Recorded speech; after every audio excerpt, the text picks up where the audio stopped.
there's dirt on my hands. Hello YouTube, Boss Rino. Welcome to my channel. Kilala nyo ba si Sir Teng? Ay grabe to si Sir Teng. Natutuwa ako kasi ginawa niya to. Naisip ko na to dati. Itong paglilinis ng nicho. Kasi tuwing napunta ako sa sementeryo, nakikita ko, may nakikita talaga akong nicho na puro madumi, maraming damo. Gusto kong linisin, i-vlog. Hindi ko lang magawa kasi nga, meron pa akong mga ibang content di ba? So ngayon, naisip ni Sir Teng na gawin. Kaya gusto ko siyang mapanood. Kasi naisip ko talaga to. Kasi meron ako nakita sa ibang bansa na babae, naglilinis ng nicho pero umaga. Gusto ko sanang gawin yon gabi. So ito na. Subject mo si Sir Teng ha. Puntahan yung channel ni Sir Teng. Ito ang pamagat ito ay Grave Restoration Episode 1. So tirahin natin to bago pa tirahin ng iba. Sa isang tahimik at madilim na kapaligiran. Grabe, nagbo-voice over. Ang hirap mag-voice over. Ngayong gabi, inyong matutunghayan ang first episode ng Grave Restoration. Ba't ganun, no? Kaboses siya si kaboses siya si Clint. Siguro idol niya si Clint. Kasi ako, nung nag-voice over ako, pinipilit kong baguhin yung voice over. Pero napupunta pa rin sa katono pa rin ni Erica Kasi lagi ko pinapanood si Erica Pineda. Pinipilit ko talagang baguhin kaya hindi ko talaga mabago.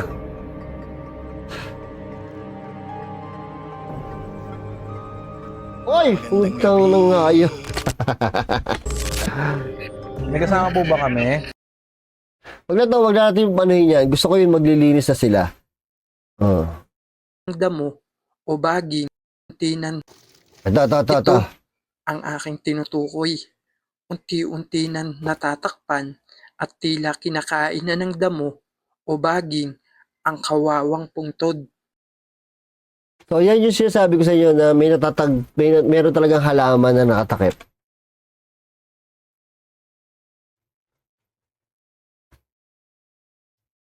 Kami nag-atubili pa at sinimulan na namin ang pagpapanumbalik ng dati nitong itsura.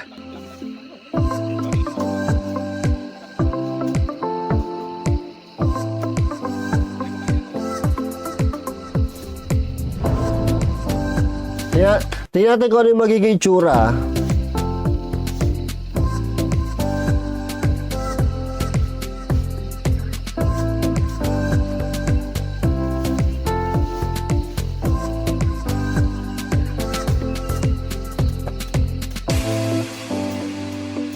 Kasi sobrang dami talagang nicho doon. Lalo, di ba lagi ako nasa sementeryo, marami talagang nicho doon na talagang sinasabi ng caretaker na talaga wala na daw dumadalaw. Kaya sobrang sukal na. So yung maganda siguro talaga may maglinis noon. Medyo naging challenging itong unang episode sapagkat aminado kami na hindi kami biyasa sa ganitong paglilinis at kulang ang aming mga dalang kasangkapang panlinis. Pwede nila ipakita yung pangalan nung pwede nila ipakita yung pangalan ng lapida para makita ng mga kamag-anak na nilinis nila, di ba? Maganda tong vlog na to Pero siyempre, dahil first time, kahit ako, hindi ko alam kung paano ko aatakihin yung vlog Kung paano ko gagawa ng papagandahin. Hindi ko din alam kung paano.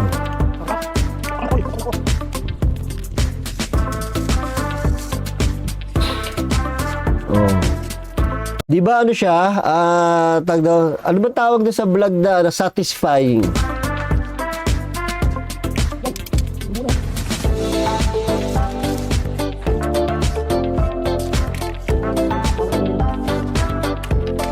Ngunit kahit ganun pa man, napagpasyahan ko na ito ang content na nababagay sa aking channel. Ang content na hindi lamang ako ang mag-e-enjoy, kundi nakatutulong pa ako sa komunidad. Tama yun, no? Nakakatulong siya sa komunidad.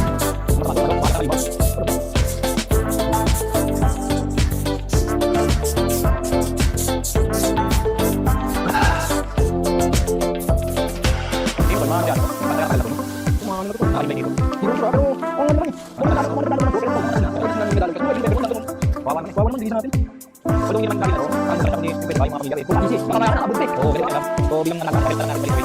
Ay, kung ano nila.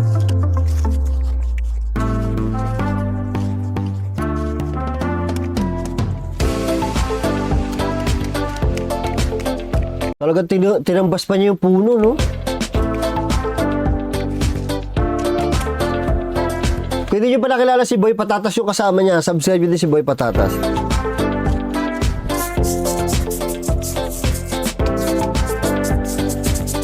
Mas may dating kasi to pag gabi siya nilinis kaysa sa umaga.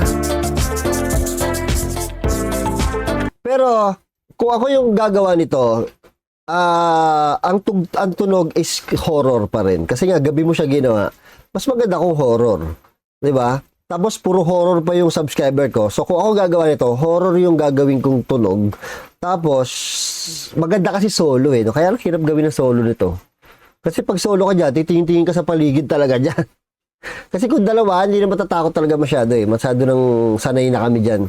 So kung ako gagawa nito, horror yung dating nung sound sa akin. Ganun yung atake ko.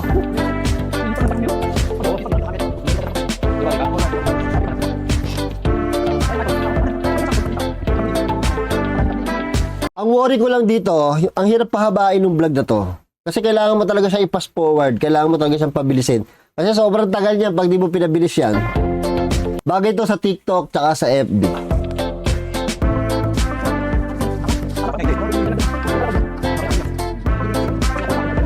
Tatry ko to minsan. Tatry ko talaga minsan. Pag may nakita akong madumi.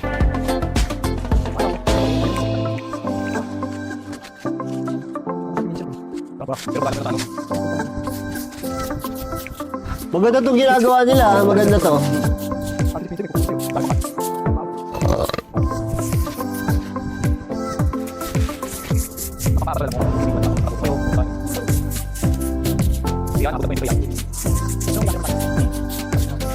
Ayan na, malinis na.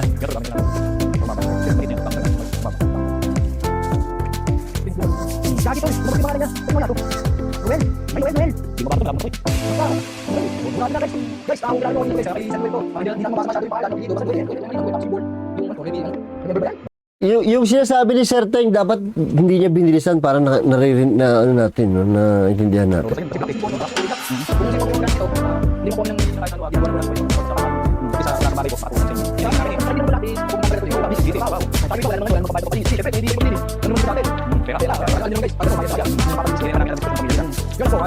Oh, wala na, hindi na namin naintindihan. Ang bilis eh.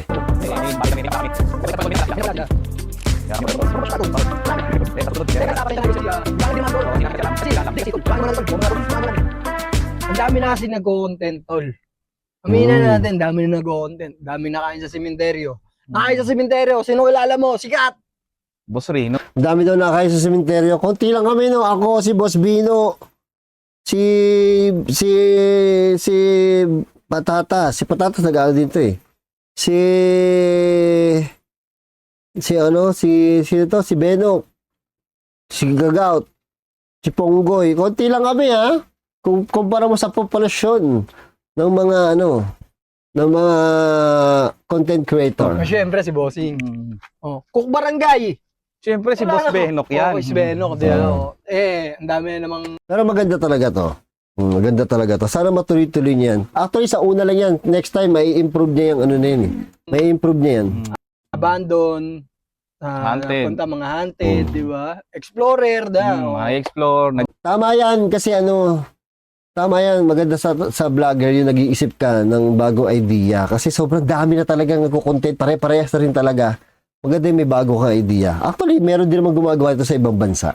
Investigate. Pero dito sa Pinas, wala pa. Investigate. Ang dami na guys eh.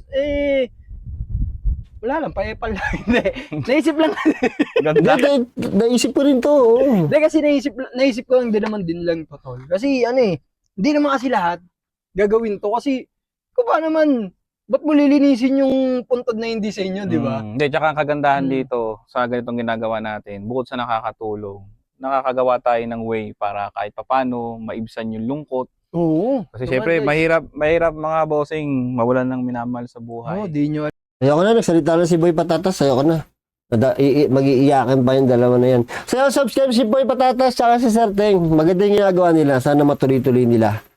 At may improve nila yan, yung pagbablog na yan. Oh. Kasi first time eh. Ewan ko yung second, may pangalawa na silang, may second episode na sila nito. Punta nyo sa channel niya. panoorin nyo. Ha? Sigurado na improve na yun. Okay, thank you. Bye-bye. I love you all. I came from the mud. There's